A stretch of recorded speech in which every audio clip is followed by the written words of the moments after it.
క్రీస్తు యేసునందు మమ్మలను మిక్కిలిగా ప్రేమించిన మా ఆత్మల కన్న తండ్రి, సర్వోన్నతుడ, సర్వశక్తిమంతుడ, దీర్ఘశాంతము కనికరము కలిగిన మా దేవ, ఈ క్షణం వరకు కాచి కాపాడారు. అందును బట్టి స్తుతి స్తోత్రాలు.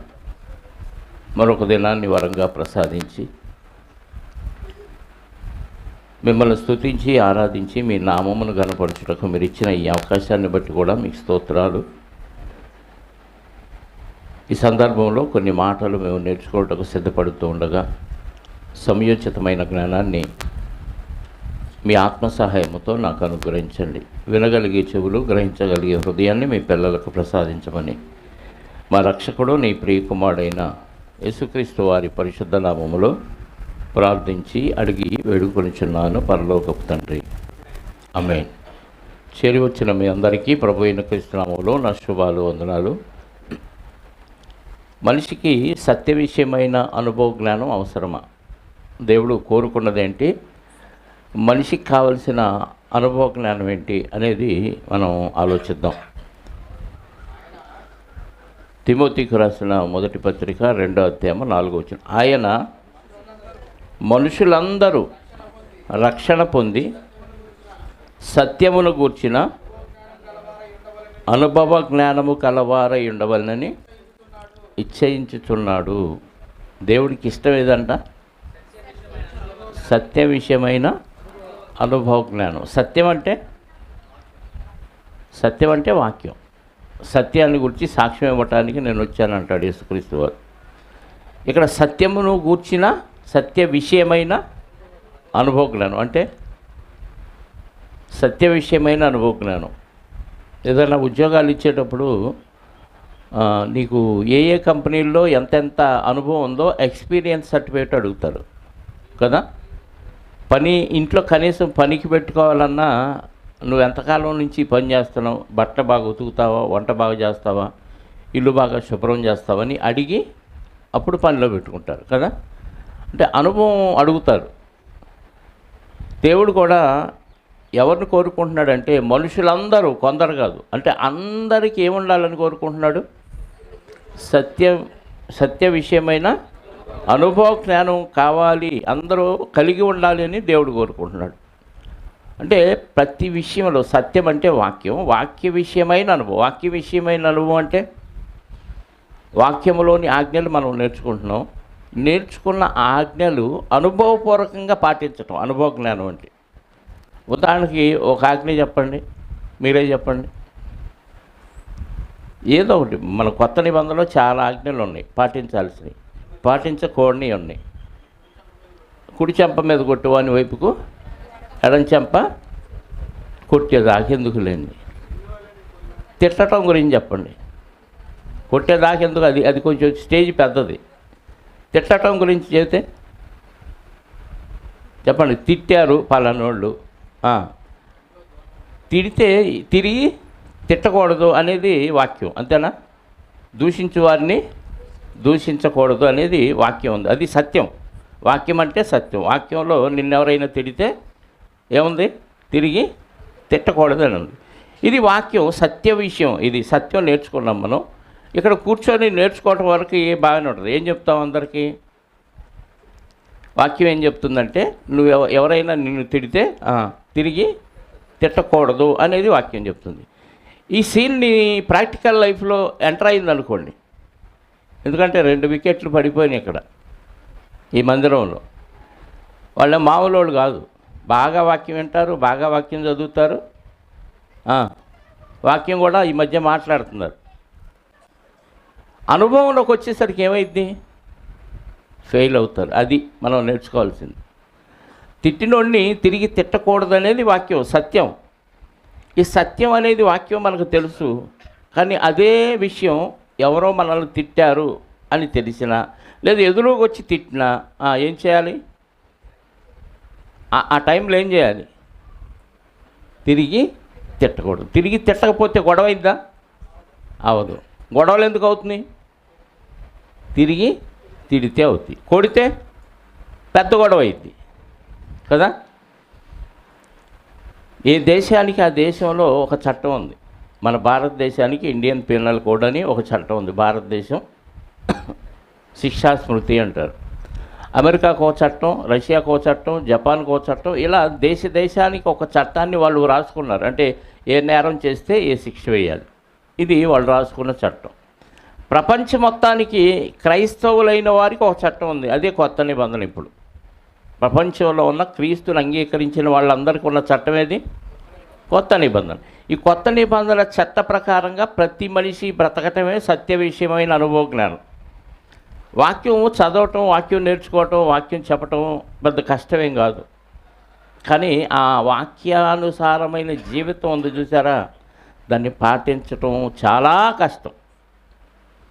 ఆ విషయాల్లో బాగా వాక్యం చెప్పేవాళ్ళు పడిపోతారు, చదివేవాళ్ళు పడిపోతారు, ప్రార్థన చేసేవాళ్ళు పడిపోతారు, మహాభక్తులుగా కనపడుతున్న వారు కూడా పడిపోయే ప్రమాదాలు కనపడుతున్నాయి. మన కళ్ళ ముందే చాలామంది పడిపోతున్నారు. అంటే ఆ సమయంలో వాక్యం గుర్తురాక, లేకపోతే గుర్తొచ్చినా తీసి అవతల తొంగలో దొక్కేసి మనం అనుకున్నదే నెరవేర్చుకోవటం సాధిస్తామా? వాక్యం గుర్తొచ్చినా, వాక్యం ఏం చెప్తుందో అర్థమైనా తట్టుకోలేరు. తట్టుకోలేక ఏమైంది? వాక్యానుసారంగా బతకటం మానేస్తారు. మానేస్తే నష్టం ఎవరికి చెప్పండి? మానేస్తే నష్టం ఎవరికి? నువ్వు కోర్టులు, చట్టాలు, పోలీసులు నిన్ను బాగు చేయలేవు. మనం రాసుకున్న చట్టంలో ఉంది కాబట్టి ఏదో వెళతాం, ఆశ్రయిస్తాం, వాళ్ళే తినేస్తారు నిన్ను. పోలీసులు ఏదో న్యాయం చేస్తారు అనుకుని వెళ్ళటం చాలా అన్యాయం. ఈరోజు చూశారుగా, తెనాల్లో 3 యువకుల్ని అరికాలు కోటింగ్లు ఇస్తే కొంతమంది అది మంచిదంటారు, కొంతమంది ఏమో అది చెడ్డదంటారు. మరి దళితుల మీద ఎంత అన్యాయం అని. మొత్తానికి తర్జన భర్జన పడి పోలీసులు తిట్టేవాళ్ళు ఉన్నారు, పోలీసులు మెచ్చుకునేవాళ్ళు ఉన్నారు. ఏది న్యాయం చెప్పండి? కొట్టకపోతే వాళ్ళు మాట ఏంటో నీళ్ళు అంటారు, వాళ్ళు కొట్టే హక్కు మీకు లేదని కొంతమంది అంటారు. పోలీసుల వల్ల ఏదో న్యాయం జరుగుతుంది కాదు, దేవుని దగ్గర న్యాయం జరగాలి. దేవుని దగ్గర న్యాయం జరగాలంటే నువ్వు ఎలా బతికితే న్యాయం జరిగిద్ది? వాక్యానుసారంగా నువ్వు బ్రతికినప్పుడు న్యాయం జరిగిద్ది. అందుకే దేవుడు ముందు సెలక్షన్లో కూడా ఎవరిని ఎన్నుకుంటాడో తెలుసా? ముందు సెలక్షను అంటే దేవుడికి కావలసిన వారిని ఎన్నుకునే విషయంలో కూడా ఎవరిని ఎన్నుకుంటాడో తెలుసా? తిమోతి 2వ పత్రిక, ఇందాక 1వ పత్రిక చూసాం,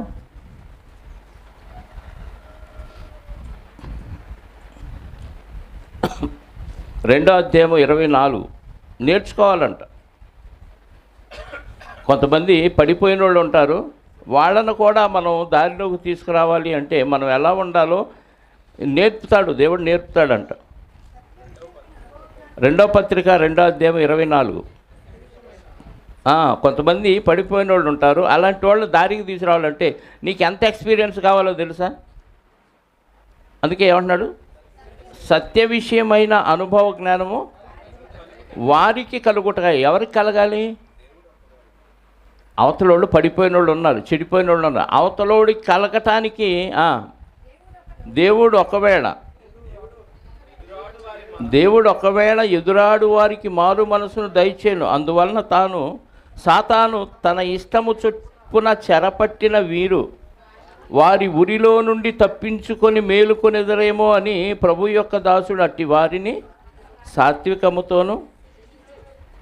సాత్వికముతో శిక్షించుచు జగడమాడక అందరి ఎడల సాధువుగాను బోధింప సమర్థుడుగాను కీడును సహించేవాడుగా ఉండాలి.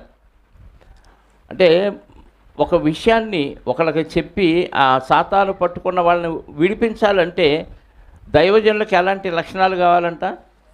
వాళ్ళతో ఏం పడకూడదు, గొడవ పడకూడదు, సాధువుగా ఉండాలి, ఇంకా బోధింప సమర్థుడుగా ఉండాలి. అవతలోడు కీడు చేసినా, కొట్టినా, తిట్టినా, దూషించినా, ఏ నష్టం చేసినా సహించేవాడిగా ఉండాలి. సాత్వికముతో వాళ్ళని శిక్షించేవాడిగా ఉండాలి. ఇన్ని విషయాలు ఉండాలంటే ఎంత కెపాసిటీ ఉండాలంటే ఏం చేసినా దేవుడికి అప్పచెప్పి సైలెంట్గా వెళ్ళిపోయేవాడు కావాలి. అలాంటి వాళ్ళని సెలెక్ట్ చేసుకుంటాడు. అందుకే మనుషులందరూ సత్యమును గూర్చి అనుభవ జ్ఞానము గలవారై ఉండవలనని దేవుడు ఇష్టపడుతున్నాడు అంటున్నాడు. అంటే దేవుడికి ఇష్టమైన వాళ్ళు అన్నమాట. ఎవరిష్టం? సత్యమును గూర్చిన అనుభవ జ్ఞానం కలిగిన వారు దేవునికి ఇష్టలుగా ఉంటారు. అది దేవుడు అలాంటి వారిని సెలెక్ట్ చేసుకుంటున్నాడు అనేది మనకి వాక్యం ద్వారా అర్థమైంది ప్రియులారు. కాబట్టి ప్రాక్టికల్ నాలెడ్జ్ వేరు, పుస్తకాల నాలెడ్జి వేరు. ప్రాక్టికల్ నాలెడ్జ్ వేరు, పుస్తకాల నాలెడ్జ్. ఇప్పుడు పేతురు గారు ఉన్నాడు, యేసుక్రీస్తు వారిని వెంబడించిన శిష్యుల్లో 12 మంది శిష్యుల్లో పేతురు గారు ఉన్నాడు. మంచోడా చెడ్డోడా? దుడుకు పేతురు అంటారు ఆయన కదా. పెద్దానికి నేనున్నానని అందరి తరపున ఒకళ్ళతో పుచ్చుకొని మాట్లాడుతూ ఉంటాడు. పరిశుద్ధాత్మ రాకముందు యేసుక్రీస్తు వారిని వెంబడించినప్పుడు, యేసుక్రీస్తు వారు ఇంకా చనిపోకముందు ఏమన్నాడు? 3 సార్లు కోడి కూయక మునుపు నన్ను ఎరుగనని నువ్వు అబద్ధం ఆడతావని చెప్పాడు పేతురు గారు. ఆడాడా? ప్రభువుని ఏమన్నాడు? నేను ఎరగను, కోడి కూసింది, మర్చిపోయాడు. మళ్ళీ రెండోసారి కోడి కూసింది, అప్పుడు నేను ఎరగను అన్నాడు. మూడోసారి కోడి కూసేలేక నేను ఎరగను అనేసరికి అప్పుడు ఏం గుర్తొచ్చింది? ప్రభువారు చెప్పిన మాట గుర్తొచ్చింది. అదే పేతురు గారు పరిశుద్ధాత్మను పొందిన తర్వాత, బాప్తీసం తీసుకున్న తర్వాత ప్రభు కోసం ఏమన్నాడు? చూడండి, 3వ అధ్యాయం అపోస్తల కార్యాల గ్రంథం, 3వ అధ్యాయము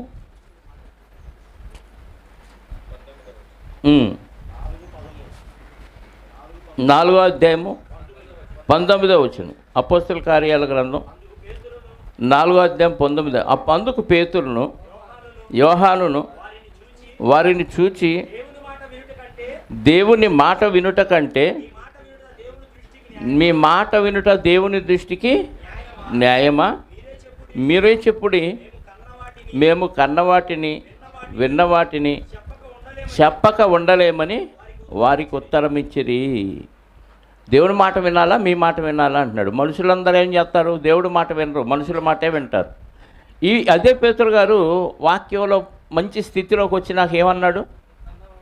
మేము తంతే తన్నించుకుంటాం, తిడితే తిట్టించుకుంటాం, కొడితే కొట్టించుకుంటాం తప్ప దేవుని మాట వినకుండా మీ మాట వినం అన్నాడు. అంటే సమాజం దృష్టిలో మనుషులు చెప్పింది న్యాయంగా అనిపించింది, కానీ దేవుడు చెప్పింది భక్తులైన వారు పాటించాలి. ఫెయిల్ అయిపోతున్నారు చాలామంది. ఏ విషయంలో? ఆ అనుభవం వచ్చేసరికి, ఆ స్థితి మన జీవితంలోకి వచ్చేసరికి అనుభవ జ్ఞానం లేకుండా పోతుంది. ఇక్కడ ప్రార్థనలో కూడుకోవటానికి వీలు లేదని 4 పోలీసులు వచ్చి కొట్టేశారనుకో, మనల్ని ఉంటారా? అవి తెంపుకొని పారిపోతారా? ఎగిరెగిరి దూకి పారిపోతారు కదా. కొట్టినా తన్నినా మేము కన్నవాటిని విన్నవాటిని చెప్పకుండా ఉండలేము, మేము ప్రార్థనలో కూడుకుంటాం. చంపేస్తే ఇక్కడే చంపేయండి అని ఎంతమంది ఉంటారంటే డౌటే. అంటే ప్రాక్టికల్ నాలెడ్జి లేకపోవటం విచారకరం. దేవుడు అనుభవ జ్ఞానం కలిగిన వారే ఇందులో ఉండాలి అని కోరుకున్నాడు. అందరికీ వాక్యానుసారమైన అనుభవాలు ఉండాలి.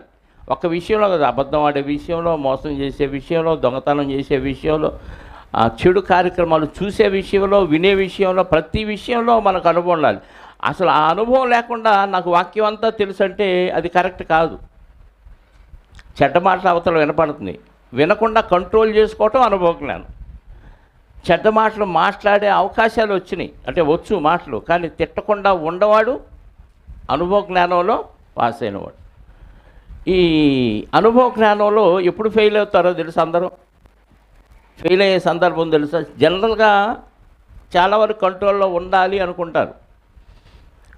కోపాన్ని ఎప్పుడైతే స్వీకరిస్తారో, అంటే అవతల వ్యక్తి తిట్టినా, కొట్టినా, హింసించినా, దూషించినా ప్రభువుని జ్ఞాపకం చేసుకొని సైలెంట్గా ఉండి ప్రభువుకి అప్పచెప్పినోడు కాముగా ఉంటాడు. నన్ను అన్నారు, నాకు నష్టం చేశారు, నన్ను కొట్టారు, నన్ను తిట్టారని నేను అని ఎప్పుడైతే ఫీల్ అయిపోతామో అప్పుడు మనలో కోపం రగులుకుంటుంది.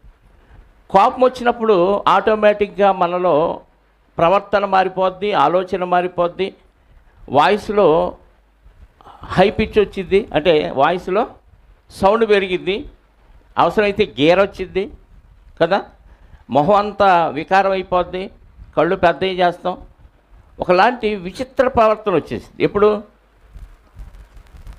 ప్రభువుకి అప్పచెప్పకుండా నన్ను అన్నారు అనే ఆలోచన ఎప్పుడైతే కలిగిద్దో ఆటోమేటిక్గా మనకి ఏం కలిగిద్ది చెప్పండి? కోపం వచ్చింది. కోపంలో ఏం చేస్తాం అంటే నిజమైన భక్తుడు కాదా, భక్తురాలు కాదా అనేది అర్థమయ్యేది ఎప్పుడంటే మందిరానికి వచ్చి కూర్చొని ప్రార్థన అంతా విని ఆమెనగానే పలహారం తీసుకొని వెళ్ళిపోతే అది అప్పుడు మనం గుర్తించలేం. అందరూ భక్తులుగానే కనపడతారు. మరి ఎప్పుడు కనపడతారు భక్తిహీనులు అనేది ఖచ్చితమైన టెస్ట్ ఎప్పుడు చేయొచ్చు అంటే ఆ సందర్భం వాళ్ళకి వచ్చింది. గొడవ వచ్చినప్పుడు, తగాద వచ్చినప్పుడు, ఏదో ఒక ఇబ్బంది అయినప్పుడు అప్పుడు ఒరిజినాలిటీ బయటకు వస్తుంది. అప్పుడు వాయిస్ పెంచేసి అరవటం, కేకలేయటం, నిజస్వరూపం లోపల ఉన్న అపవాదిగాడు అప్పుడు బయటకు వస్తాడు, విజృంభిస్తాడు. అందుకే దేవుడు పరీక్షలు ఎందుకు దేవుడు అనుమతిస్తాడు? శోధనని నీ టాలెంట్ ఏదో రుజువు చేయటానికి. లేకపోతే సాతానుగాడు ఉఫ్ అంటే వాడు రాలిపోతాడు. వాడిని ఎందుకు ఉంచాడు దేవుడు అంటే నిన్ను పరీక్షించడానికి ఉంచాడు. నువ్వు నిజమైన భక్తుడువా భక్తురాలువా కాదా అనేది నిర్ణయించడానికే సాతానుగాడిని ఉంచాడు దేవుడు. ఆడు లేడనుకోండి, అందరూ ఎట్లా కనపడతాం? పరీక్ష లేకపోతే అందరూ ఇంజనీర్లే, అందరు డాక్టర్లే, అందరూ ఐఏఎస్ ఐపీఎస్లే. పరీక్ష పెడితే ఏదన్నా 4-5 క్వశ్చన్లు అడిగితే అప్పుడు ఒరిజినల్ ఎవరో డూప్లికేట్ ఎవరో అప్పుడు అర్థమైంది. అలాగే దేవుడు కూడా అందరికీ పరీక్షలు పెడుతున్నాడు. ఎందుకంటే ఉన్న ఒరిజినల్ టాలెంట్ ఏదో బయటకు వచ్చింది కాబట్టి. ఒకప్పుడు అపోస్తులైన సౌలుగా ఉన్నప్పుడు ఆయన పరిస్థితి ఎలా ఉంది? పేతురు గారు అప్పుడు అబద్ధం ఆడాడు, ఇంకా తర్వాత జీవితంలో ఎప్పుడు అబద్ధం ఆడలా. ఒకప్పుడు హింసకుడు దోషకుడుగా ఉన్న అపోస్తులైన పౌలు సౌలుగా ఉన్నప్పుడు భయంకరుడుగా ఉన్నాడు. మారిపోయిన తర్వాత వాక్యంలోకి వచ్చిన తర్వాత ఏం చేస్తున్నాడు? దేనికైనా రెడీ అంటున్నాడు. తిండుంటే తిన్నాడు, లేకపోతే పస్తులుంటే ఉన్నాడు, సమయం ఉంటే నిద్రపోయాడు, లేకపోతే నిద్రలేదు, వస్త్రాలు ఉంటే ధరించుకున్నాడు, లేకపోతే లేకుండా పోయాడు. ఎవరన్నా తిట్టినా కొట్టినా రాళ్లతో కొట్టి ఊరి వెలుపలకి ఈడ్చేశారంట. ఒక్క మాట కూడా ఎదుటి వాళ్ళని తిట్టలేదు ఆయన. నేను మీకు మంచి చేయటానికి వస్తే నన్ను రాళ్లతో కొట్టి చంపుతారా, దేవుడు మిమ్మల్ని శపించుగాక అని అనలేదు.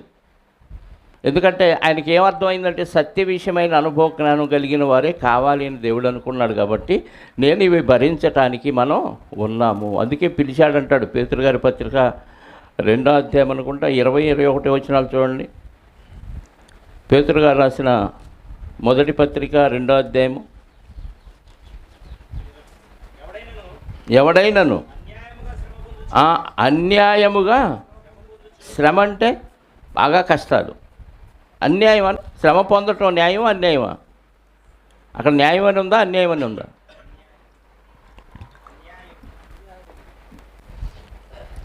అంటే అవతల వ్యక్తులు అన్యాయంగా కూడా శ్రమ పెడతారా? లోకం కాబట్టి పెడతారు. పెట్టిన భక్తులు ఏం చేయాలంట? అన్యాయంగా శ్రమ పొందాలి. ఇది అన్యాయం, నన్ను శ్రమ పెట్టడం అన్యాయం, నేను కోర్టుకి వెళ్తాను, స్టేషన్కి వెళ్తాను అనకూడదు.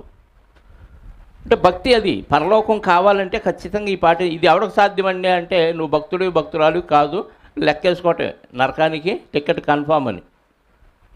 అన్యాయంగా శ్రమ పొందొచ్చు, దేవుని గూర్చిన మనస్సాక్షి కలిగి దుఃఖాన్ని బయటికి పెట్టకూడదు. అసలు సహించాలి. దుఃఖాన్ని సహించిన ఎడల అప్పుడు దేవుడు మెచ్చుకుంటాడు. నువ్వు రోషంతో అరిసి కేకలేసి 10 మంది మీద ఏడ్చి గీపెడితే హితము కాదు. అది దేవుడికి ఇష్టమైంది కాదు. ఇంత వాక్యాలు వింటున్నారు. మొన్న ఈ మధ్య కదా చెప్పింది మత్తయి సువార్త 5వ అధ్యాయం కదా. 5వ అధ్యాయం అంతా మనం నేర్చుకున్నాం. 5వ అధ్యాయం కంప్లీట్ అయింది మొన్న వారంతో. అందులో మనం నేర్చుకున్నది ఏంటి? 43వ వచనం నుండి ఒకసారి మనం చూస్తే 5వ అధ్యాయం మత్తయి సువార్త. మళ్ళీ ఇక్కడికి వద్దాం. మత్తయి సువార్త 5వ అధ్యాయం మొన్న ఈ మధ్య నేర్చుకున్నది మరి ఎక్కడ పెడతారేమో కానీ సొంత ఆలోచనలు బయటికి తీసుకొచ్చి వాక్యం దూరమైనా పర్లేదు, బంధువుల దూరమైనా పర్లేదు, భార్య దూరమైనా, భర్త దూరమైనా, ఎవరి దూరమైనా పర్లేదు, నా సుఖం నాకు కావాలి, ఆ హింసలు నేను తట్టుకోలేని స్థితిలోనికి వెళ్ళాడు. దేవుడి కోసం ఎన్ని హింసలైనా భరించాలంటున్నాడు. నీకు వస్తే తెలిసిద్ది, వచ్చినప్పుడు తెలిసిద్ది. అప్పుడు నిలబడతాడా పడిపోతాడా వాళ్ళని ఇష్టం. అది నువ్వు నిలబడ్డావా పడిపోయావా? చాలామంది నిలబడలేక పారిపోతున్నారు. పారిపోయిన వాళ్ళకి పరలోకం రాదు, ఖచ్చితంగా రాదు.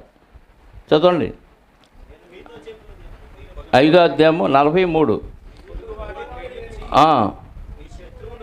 పొరుగువాడిని ప్రేమించి శత్రువుని ద్వేషించమని గత నిబంధనలు చెప్పారు కదా. ఇప్పుడు నేను మీతో చెప్పినది ఏమనగా మీ పరలోకమందున్న మీ తండ్రికి మీరు కుమారులై ఉండాలంటే, కుమారులే పరలోకం వెళ్తారు కాబట్టి దేవుడి కొడుకులు కూతుర్లని మీరు అనిపించుకోవాలంటే మీ శత్రువులను ఏమండి శత్రువుని ప్రేమించమంటున్నాడు.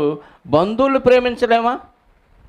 భర్తను ప్రేమించలేదా? భార్యను ప్రేమించలేదా? పిల్లల్ని ప్రేమించలేదా? రక్త సంబంధులు. శత్రువు అంటే ఎవడో పరాయుడు. శత్రువు కంటే బంధువులు దగ్గర వాళ్ళ దూరం వాళ్ళ? మరి శత్రువుని ప్రేమించమని దేవుడు ఆజ్ఞిస్తే కనీసం బంధువుల్ని, రక్త సంబంధుల్ని, మేలు చేసిన వారిని కూడా ప్రేమించకుండా తిరస్కరించి పారిపోయారంటే వీళ్ళు భక్తులు అవుతారా? నామకార్థ భక్తులు. పులబడిలో చెప్తున్నాను, భక్తుల భక్తిహీనత వారికి పరలోక రాజ్యాన్ని ఇస్తుందా? భక్తులుగానే కనపడుతున్నారు కానీ అన్ని విషయాల్లో భక్తిహీనులుగా కనపడుతున్నారు. ఆ మీటర్ అది. ఆ మీటర్ కొలత పెట్టుకుంటే ఎవరు పరలోకం వెళ్ళే జాబితాలో లేరు. పెద్ద పెద్ద సంఘాలు కూడా ఉన్నాయి. వస్తారు, పోతారు, కూర్చుంటారు, పాటలు పాడతారు, ఆమెనంటారు, చందేస్తారు, వెళ్ళిపోతారు, చివరికి నరకానికి వెళ్ళిపోతారు. భక్తుడు అంటే ఏం చేయాలంట? శత్రువుని ప్రేమించాలంట. అంటే అంత ప్రేమ మనలో ఉంటే బంధువుల్ని, రక్త సంబంధం ఎవరైనా ద్వేషిస్తారా? చెప్పండి. ఒకళ్ళ మీద ఒకళ్ళు విరోధంగా చెడ్డ మాటలు పలుకుతారా? వాళ్ళని నాశనం చేయండి, వాళ్ళని అరెస్ట్ చేయండి, వాళ్ళ లోపల వేయండి, వాళ్ళని కొట్టండి, ఈ మాట అంటారు. శత్రువుని ప్రేమిస్తే కొట్టమంటారా? ఏమనొద్దు అంటారా? చెప్పండి. బైబిల్ అదే చెప్తుంది. మొన్న ఈ మధ్య నేర్చుకున్నాం ఈ వాక్యాలు. నేర్చుకున్న ఏమైంది చెప్పండి? తొంగలో దొక్కేసాం. వాక్యం వినటానికి చాలా బాగుంటుంది. అనుభవ జ్ఞానంలోకి వచ్చి మనం అనుసరించేటప్పుడు మాత్రం అస్సలైన వాక్యం ఎవరో, వాక్యానుసారంగా బతుకుతున్న వాళ్ళు ఎవరో అప్పుడు అర్థమైంది. చాలామంది ఇలా లెక్కేసుకుంటా పోతే ఫెయిల్ అయిపోతూనే ఉంటారు. శత్రువులను ప్రేమించండి, మిమ్మల్ని హింసించు వారి కొరకు మేము ప్రార్థన చేయము, తిడతాం, కొడతాం, అవసరమైతే శాపనార్థాలు పెడతాం. నిజంగా కోపంలో అవతల వాళ్ళ మీద ద్వేషాన్ని మనం వెళ్ళగక్కేటప్పుడు తెలియకుండానే బూతులు కూడా వచ్చేస్తాయి భక్తులకి. భక్తులు కాదు వీళ్ళు, భక్తిహీనులనే అనాలి. ఇంకొన్ని రోజులు పోతే ఈ భక్తిహీనులు కాస్త ఏమైపోతారో తెలుసా? పాపుల జాబితాలోకి వెళ్ళిపోతుంది. దేవుడు విడిచిపెడతాడు. ఒకానొక రోజు దేవుడు అలాంటి వాళ్ళని విడిచిపెడతాడు. ఎందుకంటే భ్రష్ట మనసుకు వాళ్ళని అప్పగిస్తాడు. ఎందుకంటే దేవుడిచ్చిన ప్రేమను వాళ్ళు అనుసరించలేదంట. దశలోనికి పత్రికలో చెప్తాడు.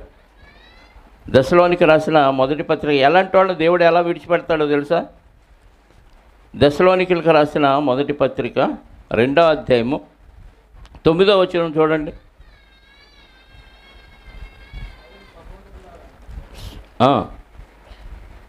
దశలోనికలకు రాసిన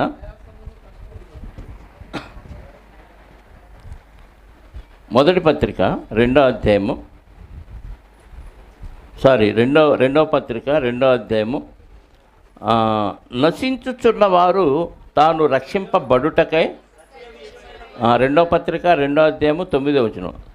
సత్య విషయమైన ప్రేమను, సత్య విషయమైన ప్రేమ అంటే వాక్యానుసారమైన ప్రేమ. లోకంలో ప్రేమ,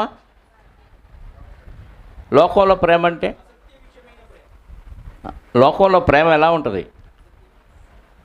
లోకంలో ప్రేమ అందంగా అమ్మాయి కనపడితే అది ప్రేమ, అందంగా అబ్బాయి కనపడితే ప్రేమ. నల్లగా ఉన్నాడు, పొట్టిగా ఉన్నాడు, కర్రీగా ఉండి ముక్కు మొహం సరిగ్గా లేదు కానీ మంచి ఉద్యోగం ఉంది. ఇప్పుడు ఆడపిల్లవారు వాడిని ప్రేమిస్తారా? కుటుంబ సభ్యుల్ని ప్రేమిస్తారా? లేదు. సంబంధం కుదుర్చుకుంటారా? చెప్పండి. అసలు ఏం బాగలేదు. అమ్మాయి కూడా బాగలేదు. అబ్బాయి చూశాడు, అమ్మాయి మంచి ఉద్యోగం ఉంది, బాగా నెలకు ₹1,00,000 జీతం తెస్తుంది. ఇప్పుడు వాళ్ళని ప్రేమిస్తారా లేదా? సంబంధం కుదుర్చుకుంటారా? ఎక్కడి నుంచి వచ్చింది ఈ ప్రేమ? అమ్మాయి వెనకున్న జీతం, ఉద్యోగం, జాబును బట్టి ప్రేమిస్తారు. ఇది లోక సంబంధమైన ప్రేమలు. దేవుని ప్రేమ అయితే సత్య విషయమైన ప్రేమ అంటే అవతల వాళ్ళు ఎలా ఉన్నా వాళ్ళు దేవుని పిల్లలు. అందరూ దేవుని పిల్లలే. దుర్మార్గుడు దేవుని బిడ్డే, మంచివాడు దేవుని బిడ్డ, అందరూ దేవుని బిడ్డలే. ఇంకా ఎక్కువ ఎవరిని ప్రేమిస్తున్నాడు దేవుడు? మంచివాళ్ళనా చెడ్డవాళ్ళని ఎక్కువ ప్రేమిస్తాడా? యేసుక్రీస్తు వారు ఎవరి కోసం వచ్చాడు? పాపులు. అంటే మంచివాళ్ళ కోసం అవసరం లేదు. పాపుల్ని ప్రేమించాడు కాబట్టి ఆయన పరలోకం నుంచి భూమి మీదకి వచ్చాడు. ఇప్పుడు మనం కూడా క్రీస్తుని ధరించిన మనం కూడా ఎవరిని ప్రేమించాలి? అందరినీ ప్రేమించాలి. ఇంకా ముఖ్యంగా చెప్తే చెడ్డోళ్ళని ఎక్కువ ప్రేమించాలి. వాళ్ళని దారిలోకి ఇందాక చదివాం కదా తిమోతి పత్రికలో, సత్య విషయమైన అనుభవ జ్ఞానం ఒకవేళ వారికి కలుగునేమో అని సాతాను చెరపట్టిన వీరిని వారి యొక్క ఉరిలో నుండి దైవదాసుడు ఏం చేయమన్నాడు? సాత్వికముతోనూ జగడమాడని వాడుగాను 2వ అధ్యాయం 24వ వచనం. సత్య విషయమైన అనుభవ జ్ఞానం వారికి కలుగుటకై దేవుడు ఒకవేళ ఎదురాడు వారికి మారు మనసు ఆ చెడిపోయిన వాళ్ళు సాతాను పట్టుకున్నాడు వాడిని, అలాంటి వాళ్ళని విడిపిస్తాడేమోనని దైవజనులు ఏం చేయాలంట? సాత్వికముతోను సాతాను చెరపట్టిన వీరిని వారి ఇడిలో నుంచి తప్పించుకొని మేలుకొనేదరేమో అని ప్రభు యొక్క దాసుడు అట్టి వారిని సాత్వికముతోనూ శిక్షించుచు జగడమాడక అందరి ఏళ్ళ సాధువుగాను బోధింప సమర్థుడుగాను కీడును సహించువాడుగాను ఉండాలి. అలాంటి క్యారెక్టర్ కలిగి అవతల అంటే చెడ్డవాళ్ళని ఎక్కువగా ప్రేమించాలి. మరి యేసుక్రీస్తు వారు చెడ్డవాళ్ళని ప్రేమించాడు కాబట్టి ఇక్కడికి వచ్చి కూడా భూమి మీద ఎవరితో ఎక్కువ సహవాసం చేశాడు? సుంకర్లతోనూ పాపులతోనూ చేశాడు. అంటే ఎక్కువగా వాళ్ళని ప్రేమించాడు. దేవుడి లక్షణం కూడా అది. ఆయన మంచివారి మీద చెడ్డవారి మీద తన సూర్యుని. మరి మనమేంటి? శత్రువుని ప్రేమించమని కదా చదివాం. రక్త సంబంధుల్ని బంధువులు కూడా ప్రేమించకపోతే ఇంక అది దేవుని ప్రేమ ఎలా అయింది? సత్య విషయమైన ప్రేమ ఎలా అయింది? అర్థమవుతుందా? వాక్యం అర్థం అయ్యి ప్రాక్టికల్గా దాన్ని అనుభవించడం చాలా కష్టం అనిపించినా పాటిస్తుంటే చాలా ఈజీ అయిపోతుంది.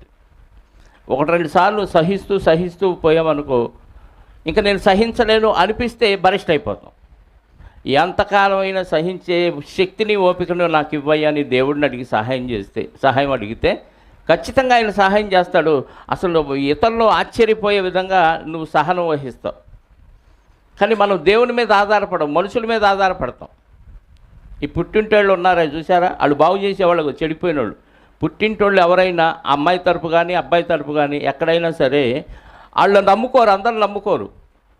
నమ్ముకున్న వాళ్ళల్లో గొడవ వచ్చింది అనుకోండి, ఏం చేస్తారు? వెంటనే వాళ్ళు వచ్చి విడగొట్టేస్తారు. ఎందుకు? అది ప్రేమ అనుకుంటుంది లోకం. ఇక్కడ మా అబ్బాయి కష్టాలు పడుతున్నాడు, మా అమ్మాయి కష్టాలు పడుతుంది, మా దగ్గర అయితే సుఖపడుతుంది అనే ఆలోచనతో ఒక భార్యాభర్తల్ని తల్లి పిల్లలు కూడా వేరు చేసేంత దుర్మార్గమైన ప్రేమను చూపిస్తున్నారు వాళ్ళు. అది ప్రేమ అనుకుంటుంది లోకం, కానీ అది దేవుని లెక్కలో సత్య విషయమైన ప్రేమ కాదండి. భార్యాభర్తల బంధం అనేది ఎప్పటిదాకా ఉండాలి? సత్యద మరణం తప్ప ఇంకేది దాన్ని దేవుడు జతపరిచిన వాడిని ఏ నరుడు వేరు చేయకూడదు. మత్తయి 19లో ఉంటుంది ఆ మాట. దేవుడు జతపరిచినాక ఎవడు, అటు బంధువు కాదు, తండ్రి కాదు, తల్లి కాదు, అక్క కాదు, తమ్ముడు, ఎవడ వేరు చేసే హక్కు లేదు, బైబిల్ ఇవ్వలేదు. కానీ ప్రేమ పేరుతో ఏం చేస్తున్నారు? వదకు సిద్ధమైన గొర్రెని పశువుని దోలికెళ్ళినట్టు అలా ఎంతకాలం చూస్తారండి? వాళ్ళకి ఫ్యామిలీలు ఉంటాయి, వాళ్ళకి భార్య పిల్లలు ఉంటాయి. కొంతకాలానికి ప్రేమ చూపించినట్టు నటిస్తారు. ఆ తర్వాత ఏం చేస్తారు? ఇది మాకు భారం అయిపోయింది, మమ్మల్ని మేమే పోషించుకోలేకపోతే వదిలేసి వచ్చి ఇట్లా తయారైంది, మాకు అర్థమైపోయింది.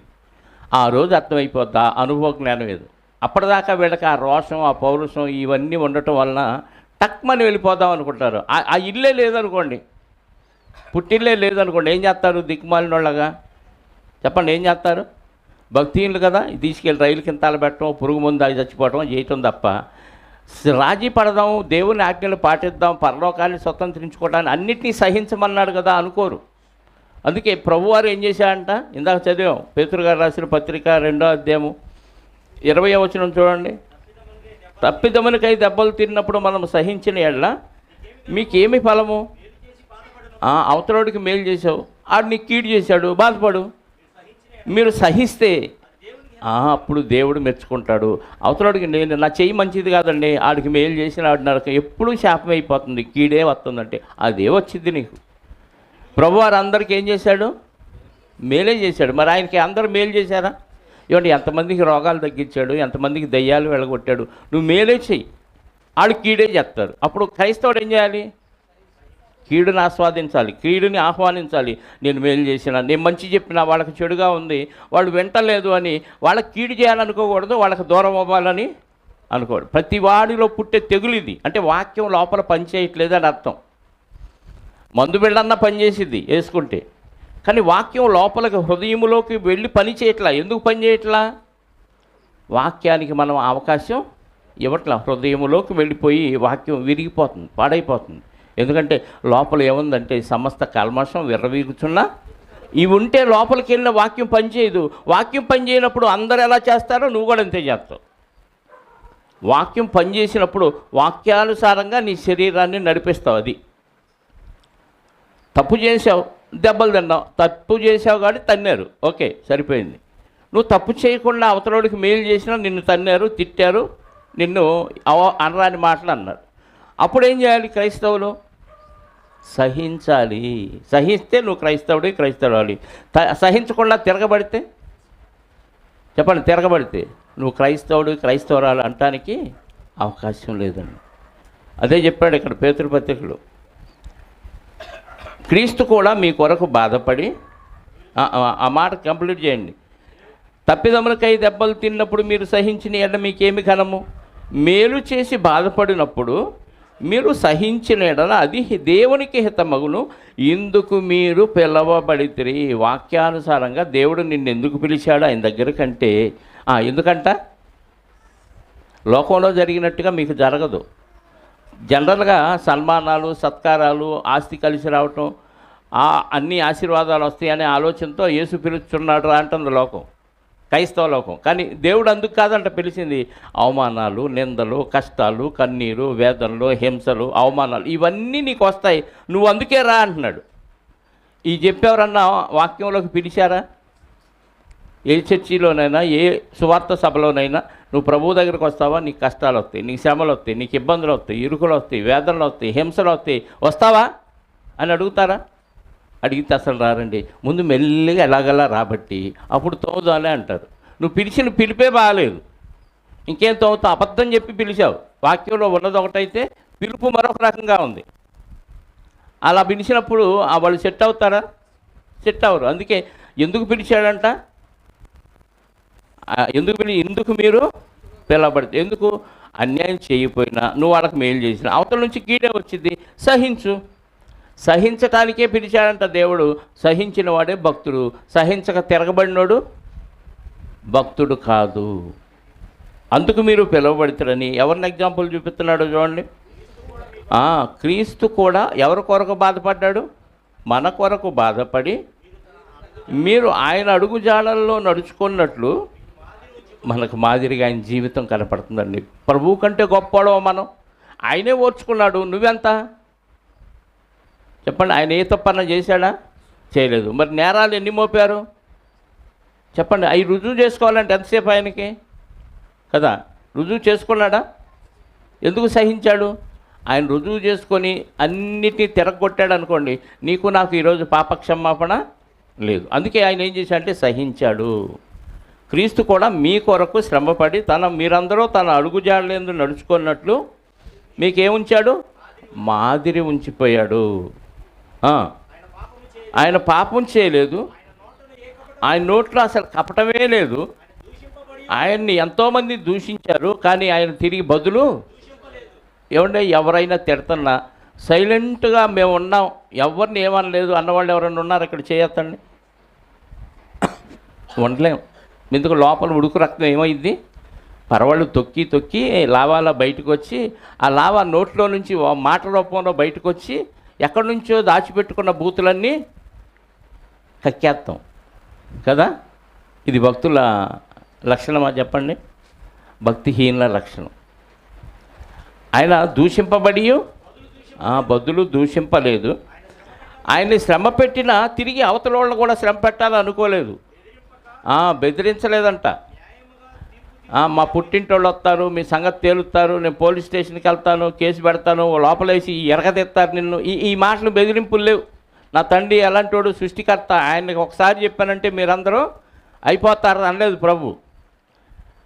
ఆయన బెదిరింపక న్యాయముగా తీర్పు తీర్చు దేవునికి తన్ను తాను అప్పగించుకో. ఏది న్యాయమో అది నువ్వే చేయ్యా అని దేవుడికి అప్పగించాడంట. దేవుని మీద ఆధారపడి పరిస్థితులకు లొంగిపోయే భక్తులు ఎక్కడ కనపడుతున్నారు చెప్పండి? నేను సంఘం కాస్త డెవలప్ అవుతుంది, బాగుంటున్నారులే అని సంతోషించిన సమయంలో దుష్టుడు ప్రవేశించాడు. ఈ మొత్తం వికెట్లన్నీ దుష్టుడి ప్రభావానికి అలా రాలిపోతూ ఉన్నాయి. భక్తులుగా కనపడుతున్న వారే ఇలా రాలిపోతే ఇంకా మిగతా వాళ్ళ పరిస్థితి ఏంటి చెప్పండి? ఇంకో చిన్న గాలి వచ్చింది అనుకోండి, టపా మిగతా వికెట్లు కూడా రాలిపోతాయా లేదా? ఖచ్చితంగా రాలిపోతాయి. కాకపోతే వాక్యం తెలిసి సమాధానాలు చెప్పి వాక్యం అర్థం చేసుకునే లాంటి వాళ్ళే ఏమయ్యారు? ఫెయిల్ అయిపోతున్నారు. మరి మిగతా వాళ్ళ పరిస్థితి ఏంటి? ఆయన వచ్చిందే మనకు మాదిరి చూపించటానికంట. న్యాయముగా తీర్పు తీర్చు దేవునికి తన్ను తాను అప్పగించుకొనెను. చాలండి. అంటే ప్రభువారే సహించినప్పుడు, ప్రభువారి కంటే మనం ఏదో గొప్పవాడు అయినప్పుడు నేను రుజువు చేసుకోవాల్సిందే, రుజువు పరచాల్సిందే, నిలదీయాల్సిందని వాదించి వాదించి వాదించి అలిసిపోతాం. ఇటు దుర్మార్గుడు అరుస్తాడు, తిడతాడు, కరుస్తాడు, ఏం అట్టాడు తిట్టాడు అనిపించుకోవటం తప్ప నువ్వు నిజాయితీ పరుడివి, నిజాయితీ పరులని ఇక్కడ మనుషుల మధ్య ఏమాత్రం నువ్వు రుజువు చేసుకోలేవు. నీ వ్యయ ప్రయాసలు వృధా. ఇవన్నీ తెలిసి ప్రభువారు ఏం చేశారు? సైలెంట్గా తను తాను దేవునికి అప్పగించుకొని, ఎవరే నిందేసినా, ఎవరే బూతు తిట్టినా, ఎవరే అవమానకరమైన మాట్లాడినా, ఎవరెంత హింసించినా సైలెంట్గా ఉన్నాడు. ఆయన పోలి మనం నడుచుకున్నప్పుడే సత్య విషయమైన అనుభవ జ్ఞానం మనకు అప్పుడు అర్థమవుతుందండి. అది తిట్టాడా? దేవాస్తోత్రం, ఇంకా బాగా తిట్టు, నాకు అక్కడ మార్కులు పెరుగుతూ ఉంటాయి అనుకోవాలి. అన్న పలానోడు నీ గురించి ఇలాంటి మాటలు అన్నాడా అన్నీ, ఇంకేమన్నా ఉంటే అనుకోవాలి. అంత మాట అన్నాడా? ఆడి సంగతి ఏదో తేలుస్తా అనుకున్నావు అనుకో, నువ్వు భక్తుడివి భక్తురాలివి కాదు. ఎవరేమన్నా, ఎవరేం తిట్టినా, ఎవరు దూషించినా, డైరెక్ట్గా వచ్చి మొహం మీద ఉమ్మేసినా, కొట్టినా, గుద్దినా, హింసించినా ఏం చేయాలి? దేవుడికి అప్పగించి సహించి ఓర్చుకున్నప్పుడే మనం భక్తుల జాబితాలు ఉంటాం, అప్పుడే పరలోకం చేరుతాం. వీటికి రివర్స్గా ఏదైనా మనం సొంతగా అందరూ చేసినట్టుగా చేసామనుకోండి, మనం భక్తిహీనుల జాబితాలో ఉండనుగాక, భక్తుల జాబితాలో ఉండం. భక్తిహీనుల జాబితాలోకి వెళ్తాం, అటు నుంచి అటు వెళ్ళిపోతాం. అందుకే దశలోనిక పత్రికలు ఏమన్నాడు? ఇందాక చదువుతాం, మళ్ళీ వెనక్కి వచ్చాం. 2వ పత్రిక 2వ అధ్యాయము 9వ వచనం, నశించుచున్న వారు తాము రక్షింపబడుటకై సత్య విషయమైన ప్రేమ. సత్య విషయమైన ప్రేమ అంటే వాక్యానుసారమైన ప్రేమ. లోకంలో ప్రేమ వేరు, వాక్యానుసారమైన ప్రేమ వేరు. ప్రేమించుకునే వాళ్ళు కూడా చెప్తున్నాను, మీరు ఆ పైన అందాన్ని చూసి, ఆ ఆస్తులను చూసి ప్రేమించుకొని ఈ దేవుని చిత్తం అయింది కాబట్టి మా పెళ్లి జరిగింది అనుకుంటే చాలా పొరపాటు. ఆ ప్రేమ నిజమైంది కాదు. సత్య విషయమైన ప్రేమ అంటే వాక్యానుసారంగా ప్రేమించాలి. అర్థమైందా? ఇది చిన్నోళ్ళకు ఉంది, పెద్దోళ్ళకు ఉంది, వృద్ధులకి అందరికి వర్తించింది. సత్య విషయమైన ప్రేమను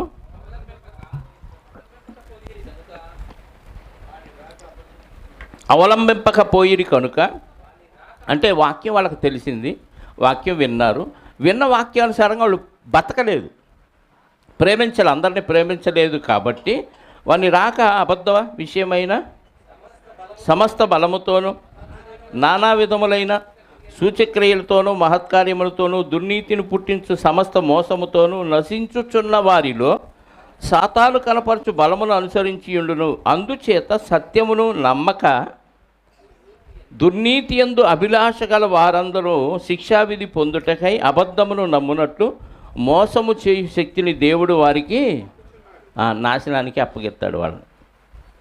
వాళ్ళు వాక్యాన్ని నమ్మరు, వాక్యానుసారమైన జీవితాన్ని నమ్మరు. ఏమిచ్చాడయ్యా దేవుడు? ఇంతకాలం నువ్వు దేవుడిలో ఉన్నావు, వాక్యానుసారంగా నిలబడితే నీకేమొచ్చింది చెప్పు. అడు చూడు లోకంలో ఎట్ట సంపాదించుకుంటున్నాడు. నువ్వు వాక్యం వాక్యం వాక్యం అని ప్రార్థనకని తిరుగుతావు, వాక్యానుసారంగా బతుకుతావు, నీతి నిజాయితీ యథార్థత అబద్ధం ఆడకూడదు, ఇవన్నీ చేసావు. ఏం బాగుకున్నావు అంటే సత్య విషయమైన అనుభవ జ్ఞానం ఇవన్నీ నమ్మరు వాళ్ళు. ఇక ఆ స్టేజ్లోకి వెళ్ళిపోతారు. ఎందుకంటే సత్య విషయమైన ప్రేమను వాళ్ళు అనుసరించలేదు కాబట్టి అబద్ధానికి నమ్మటానికి దేవుడు సాతాను గారికి అప్పగిస్తే ఇంక అందులో ముదిరిపోతారు వాళ్ళు. అర్థమైందా? వాళ్ళ దగ్గర మహా అద్భుతాలు మహత్కార్యాలు కూడా జరుగుతాయి అంట. అర్థమైందా? కాబట్టి ప్రతి క్రైస్తవుడికి ఏముండాలని దేవుడు కోరుకుంటున్నాడు? ఎంత దాకా అన్నారు, ఏదో కథం తిని ఏమైద్దని వరస అడిగారంట. సత్య విషయమైన అంటే వాక్యానుసారంగా అది అనుభవించి నేర్చుకోవాలి. అనుభవించి నేర్చుకుంటే అది అనుభవ జ్ఞానం. భార్యాభర్తలు బంధం విడిపోకూడదని వాక్యం చెప్తుంది.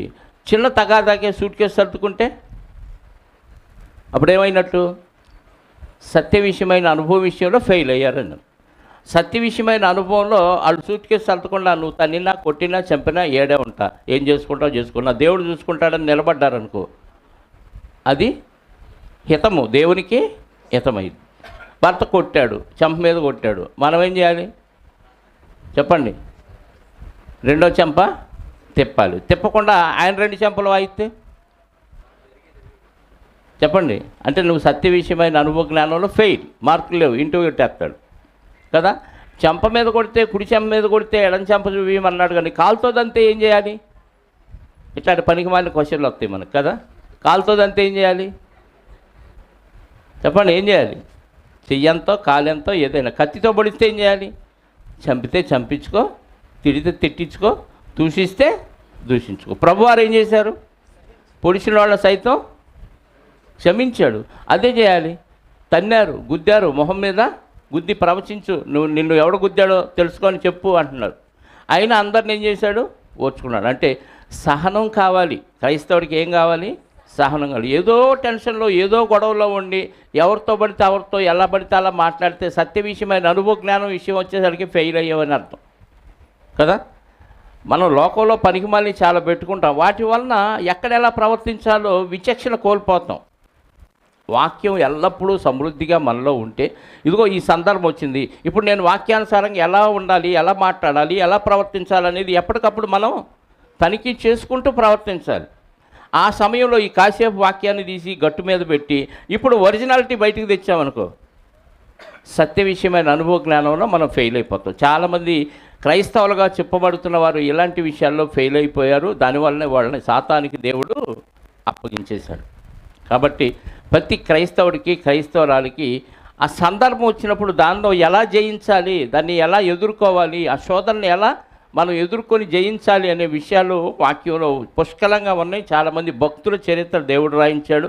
ఆ సందర్భంలో అవి జ్ఞాపకం చేసుకొని అలా ప్రవర్తించాలి. అన్నిటికంటే ముఖ్యంగా ప్రభువారిని జ్ఞాపకం చేసుకొని ఆయన ఎలాంటి మాదిరి చూపించాడో ఆ మాదిరికరమైన జీవితంలో అడుగులో అడుగు వేసుకుంటూ ముందుకు వెళితేనే పరలోకం దాకా మనం అడుగుపడిద్ది. లేకపోతే మధ్యలోనే పక్కదారి వెళ్ళిపోయి నరకానికి వెళ్ళిపోతాం. అర్థమైందా? కాబట్టి ప్రతి ఒక్కరూ సత్య విషయమైన అనుభవ జ్ఞానం కలిగిన వారై ఉండాలని దేవుడు ఇష్టపడుతున్నాడు. కాబట్టి ఆ ఇష్టాన్ని నెరవేర్చుకుంటూ మనం పరలోకానికి చేరే ఏర్పాట్లు చేసుకోవాలని ప్రతి ఒక్కరికి ప్రేమతో మనవి చేస్తూ ఈ మాటలు ముగిస్తున్నాను. ప్రార్థన చేసుకుందాం. పరిశుద్ధుల కృపా కనికరమ కలిగిన మా కన్న తండ్రి, మీ కుమారుని భూమి మీదకు పంపించిందే మాకు మాదిరి చూపించడానికి. మానవులుగా శరీరాన్ని ధరించిన వారిగా ఎవరైనా ఏమైనా అన్నా తట్టుకోలేని స్థితిలో మనుషులందరూ ఉండగా సాతాను దానికి తగ్గట్టు మమ్మల్ని రెచ్చగొడుతూ నువ్వంటే ఏంటనుకుంటున్నావు, నిన్న వాడంటాడా, అది అంటాదా, ఇది అంటదా అని రోషాన్ని తప్పించి మమ్మల్ని మేము మర్చిపోయి మీ కుమారుని అడుగుజాడల్లో అడుగులు వేయకుండా పక్కన అడుగులు వేసి నరకానికి వెళుతుంది అడుగు అన్న విషయాన్ని కూడా మర్చిపోయి తాత్కాలికమైన ఆనందాన్ని పొందుతూ తండ్రి క్రీస్తు నుండి వేరైపోతున్నారయ్యా.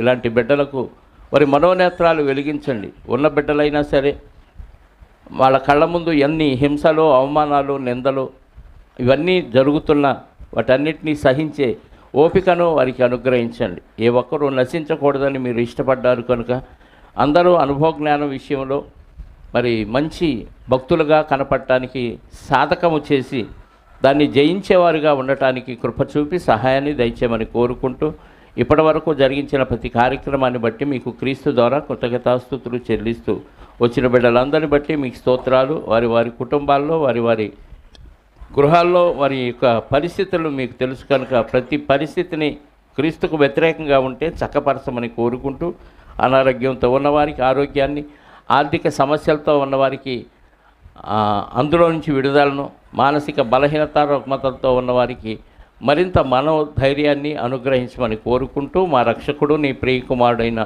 యేసుక్రీస్తు వారి పరిశుద్ధ నామములో ప్రార్థించి అడిగి వేడుకొనిచున్నాను పరలోకపు తండ్రి, ఆమేన్. మనందరి కన్న తండ్రి అయిన దేవుని ప్రేమ, ఆయన ప్రియకుమారుడైన యేసుక్రీస్తు వారి కృప, పరిశుద్ధాత్మ యొక్క అన్యోన్య సహవాసము ఇప్పుడు ఎల్లప్పుడూ సకల పరిశుద్ధులకు సదాకాలము తోడయుండి నడిపించునుగాక.